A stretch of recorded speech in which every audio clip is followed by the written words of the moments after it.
My boyfriend told me to smile more. He had no idea what he was in for. Hudson was always telling me I could be prettier if I tried harder. I'd been ignoring it for months, but at his friend's party, exhausted from a double shift, something finally snapped. He grabbed my face in front of everyone and said, "You'd be so much prettier if you smiled more instead of looking miserable all the time. Men don't want to date someone who looks angry." His friends laughed while he added that my resting bitch face was probably why I didn't get promoted. I turned to him with the biggest smile I'd ever produced and said he was absolutely right. Hudson looked proud of himself, not noticing how his friends' girlfriends were staring at him with disgust. I kept that smile plastered on my face for the rest of the party, grinning like a pageant contestant while Hudson told his gross stories. His friend's girlfriend pulled him aside and whispered that it looked like he'd threatened me or something because no one smiles that much unless they're scared. Hudson tried to explain he'd just asked me to smile more, which made him sound even worse, like he was controlling what expressions I was allowed to have. The next morning, I smiled through breakfast while Hudson criticized my cooking, my apartment, my career choices. His mother called to ask about the party since his friend's mom had mentioned something seemed off with me. Hudson handed me the phone, rolling his eyes, and I answered with the brightest voice possible. "Everything's wonderful." Hudson taught me that I need to smile more because men don't like angry women, so I'm smiling all the time now. She went silent before saying she was coming over immediately, and when she arrived, she took one look at my frozen smile and started yelling at Hudson about what he'd done to me.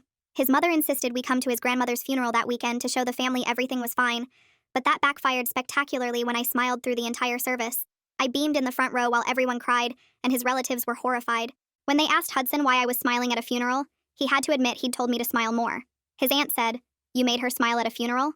What kind of controlling psychopath are you?" The entire family turned on him, saying he'd obviously broken me somehow, and his mother started crying about where she went wrong raising him.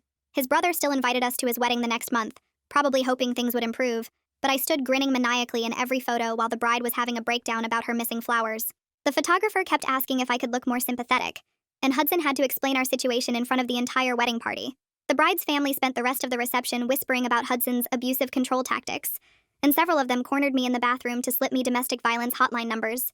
Hudson thought a night out would help us look normal, but we ran into his ex-girlfriend at the bar, crying about her dad's cancer diagnosis. I stood there smiling brilliantly while she sobbed, and when someone asked what was wrong with me, I said loudly, "Hudson told me I need to smile more because men don't like angry women."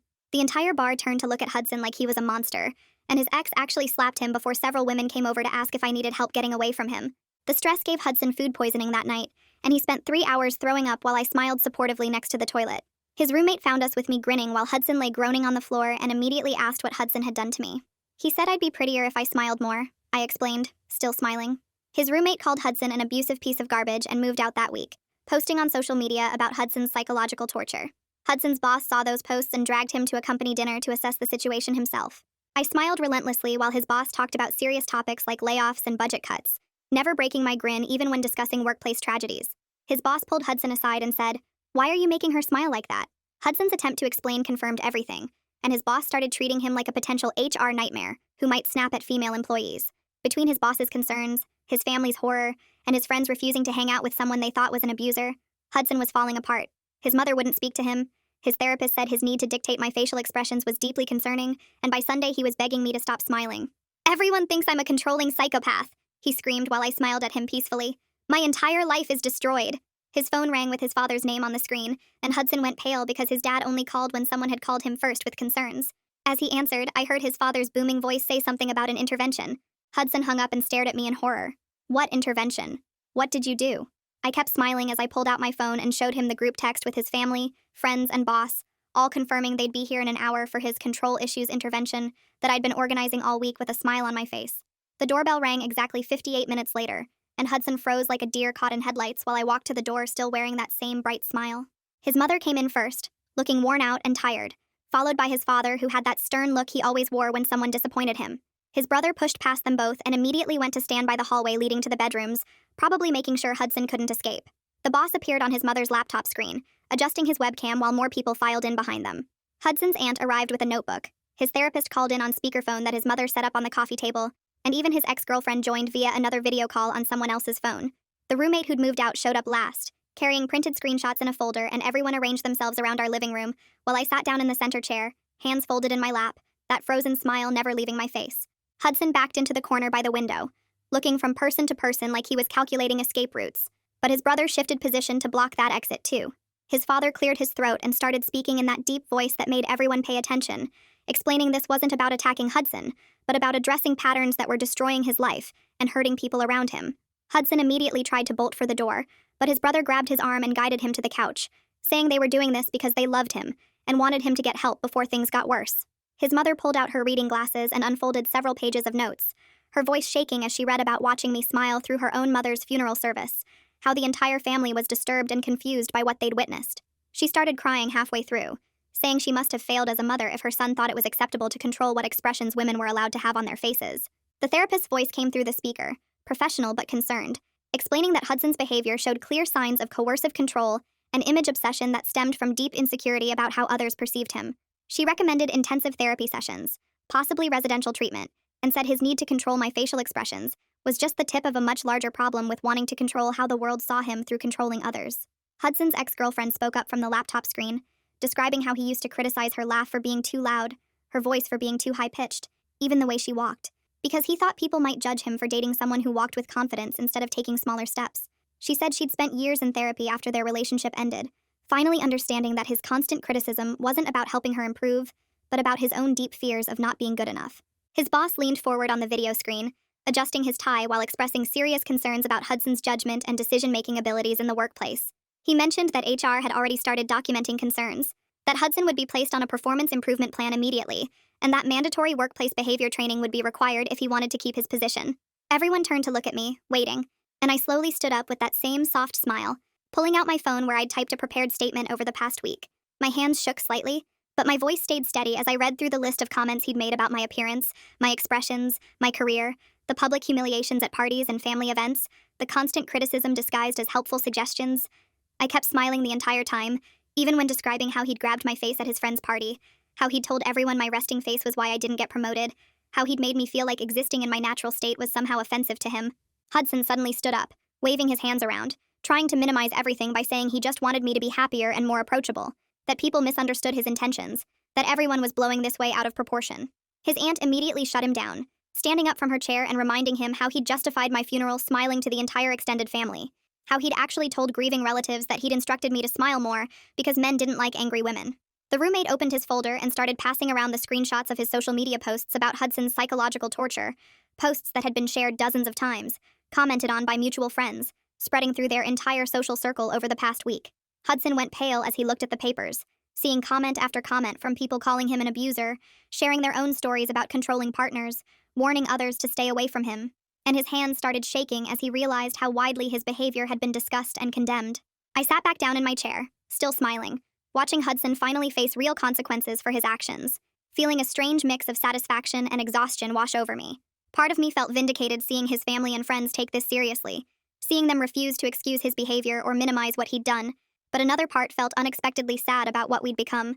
Somewhere under all the anger and hurt, I could still remember the person I thought he was when we first met, before the criticism started, before the comments about my appearance became daily occurrences, before that moment at the party when everything changed. That night, after everyone left the intervention, I grabbed 2 suitcases from the closet and started throwing clothes into them, while Hudson sat on the bed watching me with his mouth hanging open. My hands moved fast, pulling shirts off hangers, emptying drawers, stuffing everything into the bags without folding anything properly. Hudson kept saying my name over and over, but I just kept packing, grabbing my toothbrush from the bathroom, my laptop from the desk, the phone charger from the nightstand. I wrote out a list on the back of an envelope, my hand steady even though my heart was pounding, listing every boundary he'd crossed and what it would take for me to even consider talking to him again. The list covered both sides of the envelope, and I left it on the kitchen counter next to his coffee mug, before wheeling my suitcases out the door. My coworker lived 20 minutes away, and had already texted that her couch was ready with fresh sheets and a spare key under the mat. She opened the door before I could knock, took one look at my face and pulled me inside without asking any questions. The apartment smelled like chamomile tea, and she had a mug ready on the coffee table, still steaming, next to a box of tissues and a fuzzy blanket. I sat on her couch and cried for the first time in weeks, real tears instead of that frozen smile, while she sat next to me rubbing my back and letting me get it all out. My phone started buzzing around midnight, and didn't stop until morning.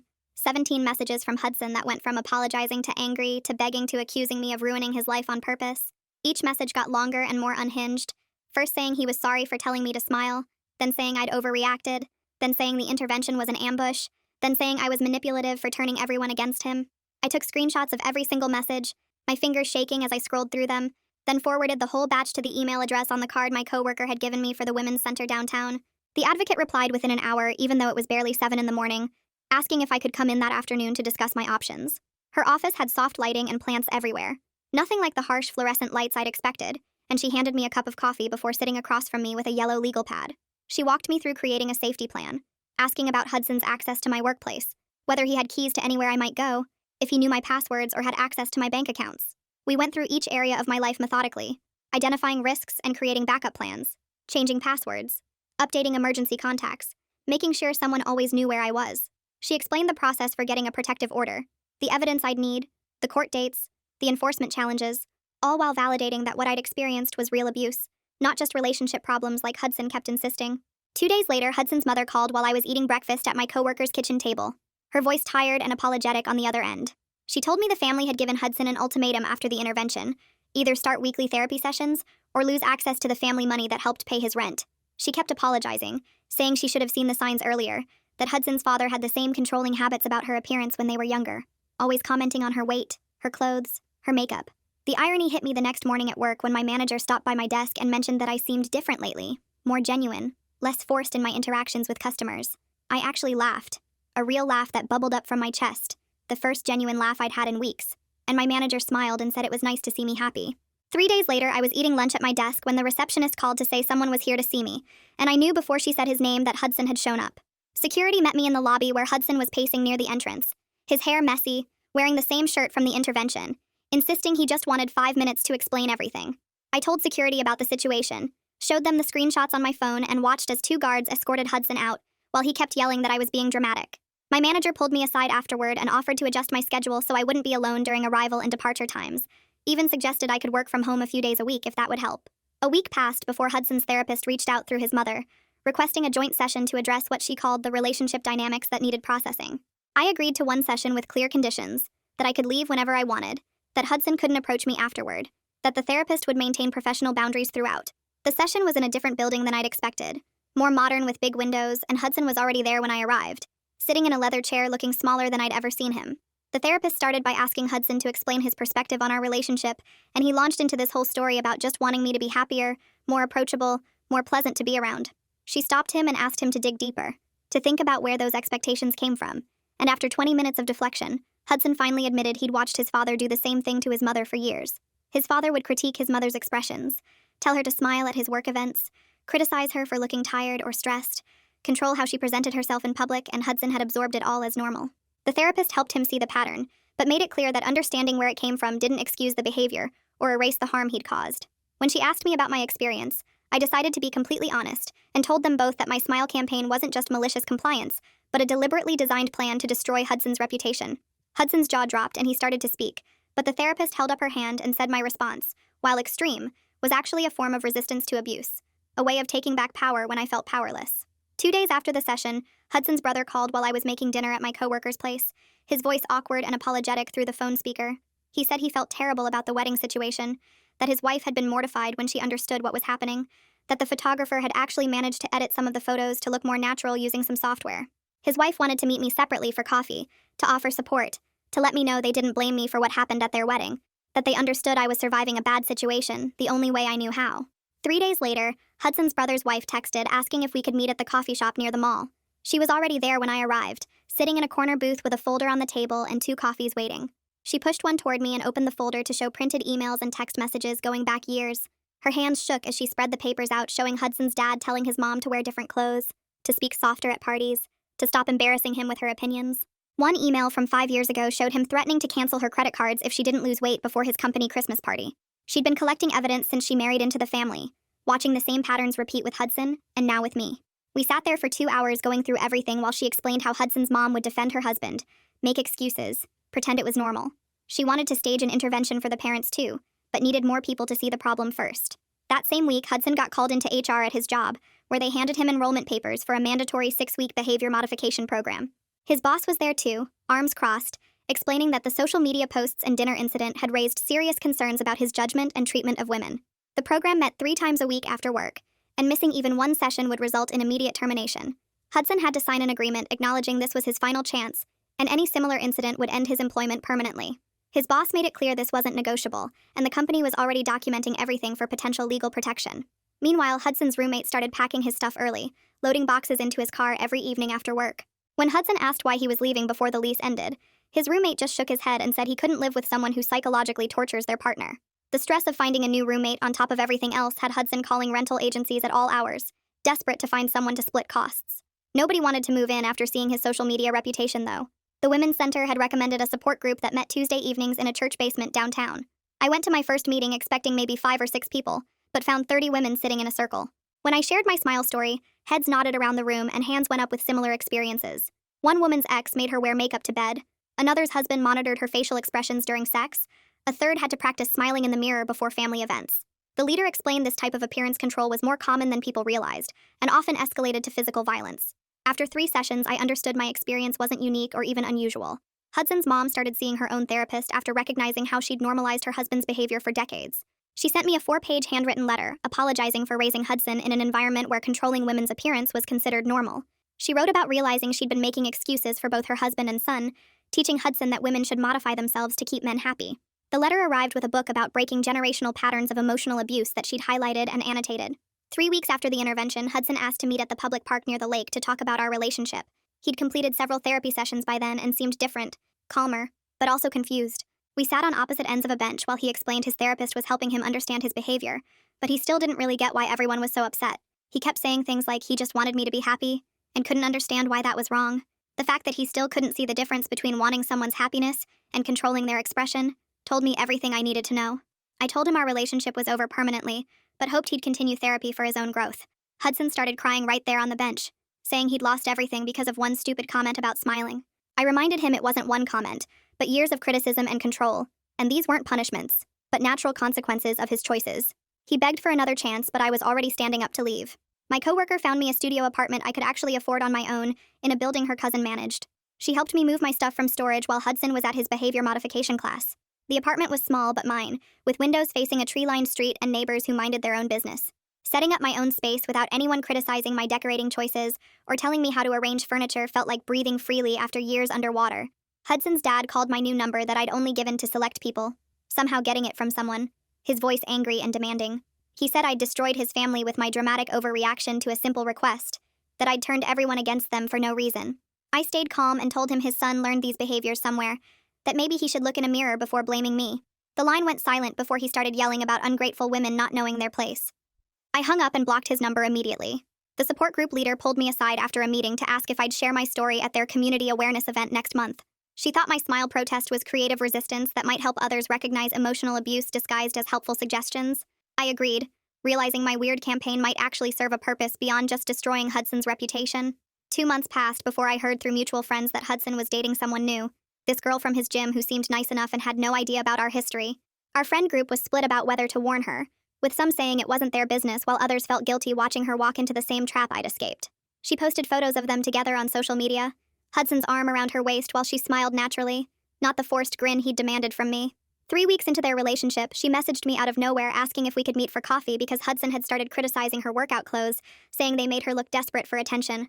We met at a quiet cafe downtown where she sat across from me nervously stirring her latte while I explained the pattern without telling her what to do, just laying out the facts of what happened with me.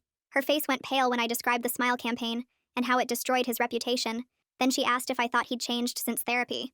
I pulled out the Women's Center pamphlet I'd been carrying and slid it across the table, telling her to keep it just in case things got worse. She thanked me and left quickly, and I found out later she broke up with Hudson that same week.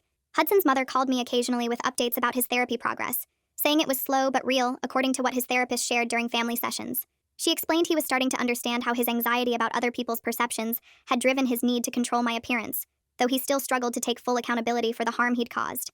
The therapist apparently spent entire sessions just getting Hudson to recognize that wanting me to smile wasn't about my happiness, but about his image, something that seemed obvious to everyone else but remained a revelation to him. Meanwhile, the Women's Center had organized a community awareness event where they asked me to share my story with a larger audience. I stood at the podium in front of almost 200 people, telling them about the party where it all started, the funeral smile, the wedding photos, and the intervention that finally ended things. More people than I expected approached me afterward, including several men who asked if their own behavior might be controlling, showing more self-awareness in those few minutes than Hudson had shown in our entire relationship.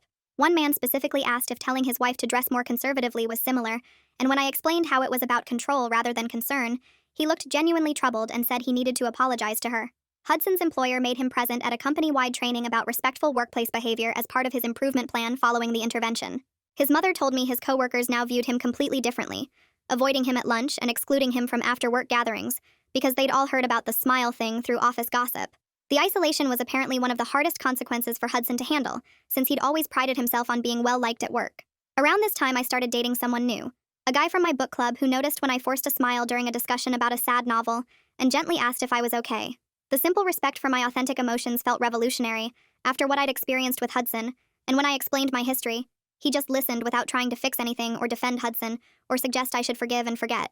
He never once told me how I should feel or what expression I should wear, just accepted whatever mood I brought to our dates.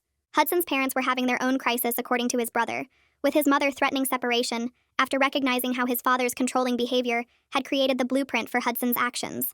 His father initially refused counseling, insisting there was nothing wrong with wanting his wife to look presentable, but when she actually packed her bags and moved in with her sister, he suddenly agreed to marriage counseling. The counselor apparently told them both that their dynamic had taught Hudson that love meant controlling someone's appearance for your own comfort.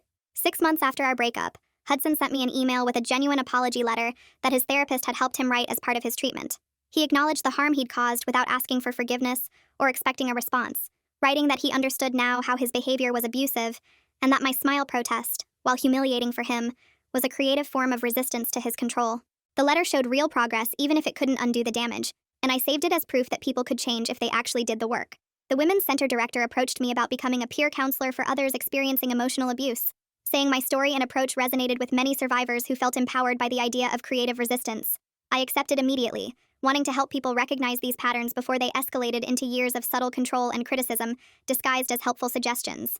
My first counseling session was with a young woman whose boyfriend constantly criticized her laugh, telling her it was too loud and embarrassing in public, and I saw myself in her exhausted eyes.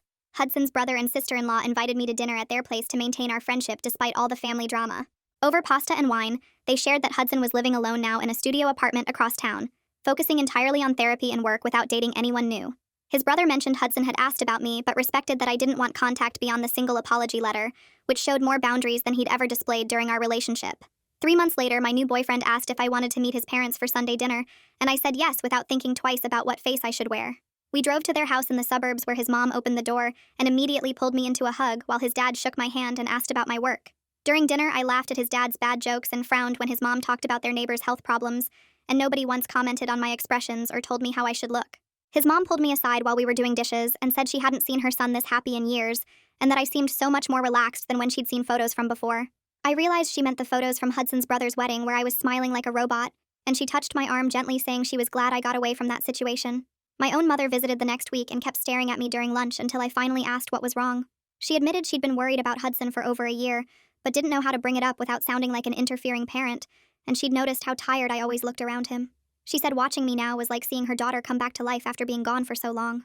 Meanwhile, Hudson was finishing his workplace behavior program, according to a mutual friend who still worked at his company. His boss kept him at arm's length now and made sure he wasn't put on any projects with female team members, which basically killed his chances for promotion. The friend said Hudson completed all 6 weeks of training and passed the final assessment, but everyone in the office knew why he'd been sent there and treated him differently. 8 months after our breakup, I was picking out tomatoes at the grocery store when I heard someone say my name and turned to see Hudson holding a basket of frozen dinners. We stood there for a moment before he asked how I was doing, and I said I was good without elaborating. He looked older somehow, with dark circles under his eyes and his clothes wrinkled like he wasn't taking care of himself. He started to say something about my appearance, then stopped himself mid-sentence and just said it was nice to see me before walking away quickly toward the checkout. I watched him leave and noticed he didn't look back or make any comments about how I should smile more or look happier to see him. The support group I'd been attending for a year threw me a small party with cake and balloons to celebrate my anniversary of leaving the relationship. Several members stood up to share how my story about the Smile campaign had helped them recognize the control in their own relationships and find the courage to leave. One woman said she'd been with someone who criticized her weight constantly, and my story made her realize she didn't have to accept that treatment. Another person shared that their ex used to police their friendships, and hearing about my experience helped them see that wasn't normal or okay. During the holidays, Hudson's mother sent me a card with a long handwritten note thanking me for inadvertently saving her marriage. She wrote that watching what happened between Hudson and me forced her to look at her own relationship and realize she'd been accepting the same controlling behavior from Hudson's father for 30 years. They were still in counseling twice a week and making real progress on their communication patterns, though it was hard work breaking habits that old. She said Hudson's father was learning to express his feelings without criticizing her appearance or behavior, and she was learning to set boundaries after decades of just going along with whatever he wanted. My new relationship had its own challenges, like when we disagreed about money or chores or weekend plans, but we worked through them by talking like adults. When I got upset about something, he'd ask what was wrong instead of telling me to smile, and when he was stressed about work, I didn't have to perform happiness to make him feel better. We had a big fight about his ex texting him late at night, but we resolved it through actual communication, instead of him telling me I was being too emotional, or that I'd be prettier if I wasn't angry. Hudson sent me an email almost 2 years after our breakup, saying he was moving to another city for a fresh start with a new job. He thanked me for forcing him to confront his issues, even though the way it happened was humiliating, and had basically destroyed his social life in our city. He said his therapist helped him understand that the public shame was a natural consequence of his behavior, and that starting over somewhere else might help him practice what he'd learned without everyone knowing his history. I wrote a blog post about using weaponized compliance against emotional abuse that got picked up by several websites and shared thousands of times. The comments filled with stories from people who'd done similar things, like one woman who started crying constantly after her husband said she was too emotional. Another person wrote about agreeing enthusiastically with every criticism until their partner realized how cruel they sounded, hearing their own words repeated back. On my 1-year anniversary with my new partner, we went to a comedy show where we both laughed until our stomachs hurt without anyone monitoring our reactions. During intermission, he made a silly face at me and I made one back, and we sat there being ridiculous together like actual partners instead of performer and critic. The freedom to just feel whatever I felt without calculating its impact on someone else's ego still amazed me every single day. Hudson's family held their annual reunion that summer, and his mother called to tell me about the positive changes in everyone's dynamics since the intervention. Hudson attended with appropriate boundaries and didn't comment on anyone's appearance or tell any woman there how they should act or feel to be more attractive. His father was still working on not giving unsolicited advice about how people should present themselves, and his mother was standing up for herself when he slipped back into old patterns. The Women's Center called me that fall asking if I could attend their annual fundraising dinner because they wanted to recognize my volunteer work. I'd been helping other women spot the warning signs of emotional control for over a year by then, running support groups twice a week and meeting one-on-one with people who reached out after reading my blog posts. The dinner was at a fancy hotel downtown, and I wore a simple black dress, sitting at a table with other volunteers while the director gave speeches about the center's impact. When she called my name for Volunteer of the Year, I walked to the stage feeling weird about getting an award for something that started as petty revenge. She handed me a plaque and told the audience how my story had reached thousands of women online and helped dozens locally recognize controlling relationships before they got worse. I stood there holding the plaque while people clapped, thinking about how Hudson's demand that I smile more had accidentally created something useful. After the dinner, 3 different women came up to tell me their own stories about partners who controlled their appearance or expressions, and one said my blog helped her leave after 5 years. My phone buzzed the next week with a Facebook message from someone I didn't recognize, but when I opened it, the name hit me like cold water. Hudson's new girlfriend was reaching out to thank me for the warning I'd given her 8 months earlier when she'd first started dating him. She wrote that she'd ignored my advice at first, thinking I was just a bitter ex, but after 3 months the pattern started showing up exactly like I'd described. He'd criticized her makeup, told her she laughed too loud, suggested she'd look better if she lost weight, all the small comments that seemed caring but were really about control. She'd remembered our conversation and started documenting everything, then showed it to her therapist who confirmed the red flags. She left him after he grabbed her wrist at a party to stop her from talking to a male friend, recognizing the escalation pattern I'd warned her about. She was in therapy now working through why she'd been drawn to someone like that, and wanted me to know my warning probably saved her years of damage. 2 years had passed since that awful party where Hudson grabbed my face and my life looked nothing like it had then. I was taking night classes toward a degree while still working full-time, living alone in a small apartment I'd decorated exactly how I wanted without anyone's criticism. My group of friends included people from the support groups, from work, from the school, all of them accepting me whether I was laughing, crying, tired, or just existing with whatever expression my face naturally made. Hudson had moved to another state according to his mother's occasional updates, still in therapy and apparently making real progress understanding the family patterns he'd inherited. My smile showed up when something made me happy, disappeared when I was concentrating or tired, and nobody commented on it either way, because that's how normal relationships work. I really appreciate you hanging in there with me today. All the questioning, all the wondering, it's been so meaningful to explore these moments with you. Until we meet again, if you made it to the end, drop a comment. I love reading all your comments.